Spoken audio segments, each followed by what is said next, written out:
ನಮಸ್ಕಾರ ಕನ್ನಡಿಗರೇ, ನಾನು ನಿಮ್ಮೆಲ್ಲರ ಯಶು ಕ್ರಿಯೇಷನ್ 17. ನಾನು ಈಗ ಪ್ರಿವ್ಯೂಲಿ ನೋಡಿದ್ರಲ್ಲ ಬೀಟ್ ಮಾರ್ಕು ಮತ್ತು ಶೇಕ್ ಎಫೆಕ್ಟು, ನಾನು ಲಿಂಕು ಡಿಸ್ಕ್ರಿಪ್ಷನ್ ಹಾಕಿರ್ತೀನಿ, ಹೋಗಿ ಡೌನ್ಲೋಡ್ ಮಾಡ್ಕೊಂಡು ಇಂಪೋರ್ಟ್ ಮಾಡ್ಕೊಳ್ಳಿ.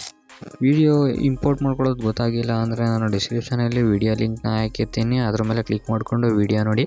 ಗೆಳೆಯರೇ, ನನ್ನ ಯೂಟ್ಯೂಬ್ ಚಾನಲ್ ಯಾರು ಸಬ್ಸ್ಕ್ರೈಬ್ ಆಗ್ತಾನೆ ವಿಡಿಯೋ ನೋಡ್ತಿದ್ರೆ ಕೂಡಲೇ ಸಬ್ಸ್ಕ್ರೈಬ್ ಮಾಡ್ಕೊಂಡು ಪಕ್ಕದಲ್ಲೇ ಬೆಲ್ ಬಟನ್ ಕ್ಲಿಕ್ ಮಾಡಿ ಆಲ್ ಸೆಟ್ ಮಾಡ್ಕೊಳ್ಳಿ. ಹೇಗಪ್ಪ ಅಂದರೆ ನಾನು ಯಾವಾಗಲೂ ಹೊಸ ವಿಡಿಯೋ ಅಪ್ಲೋಡ್ ಮಾಡೋಣ ಕೂಡ ನಿಮಗೆ ನೋಟಿಫಿಕೇಷನ್ಗೆ ತೋರಿಸುತ್ತೆ. ಅದಕ್ಕೋಸ್ಕರ ದಯವಿಟ್ಟು